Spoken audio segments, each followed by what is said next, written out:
અમરેલી જિલ્લાના ધારી શહેરમાં મેઇન બજારમાં ગટરના ગંધાતા પાણી રોડ પર ફરી વળતા વેપારીઓ ત્રાહિમામ પોકારી ઉઠ્યા છે।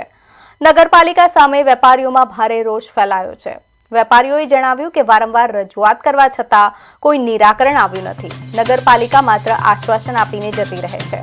હવે તો ફરિયાદ કોને કરવી તેવા વેધક સવાલો વેપારીઓએ ઉઠાવ્યા છે। સરકાર સ્વચ્છતાની વાતો તો કરે છે, પરંતુ હકીકતમાં ગટરના ગંદા પાણીથી વેપારીઓને ભારે મુશ્કેલીનો સામનો કરવો પડી રહ્યો છે।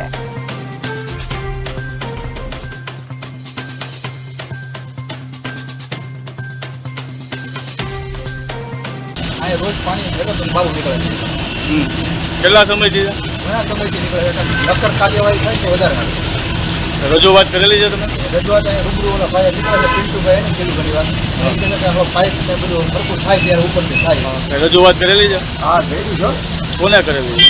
હું બિપિનભાઈ ડોક્ટર પછી આ કિશોરભાઈ અને ટેન્કો ઘંટીવાળો બધા હારે જઈને ઘણી વખત અરજી આપેલી। કોઈ નથી આવતું એમ? આવે સાફ કરે પાછું પછી પાછું એ નહીં।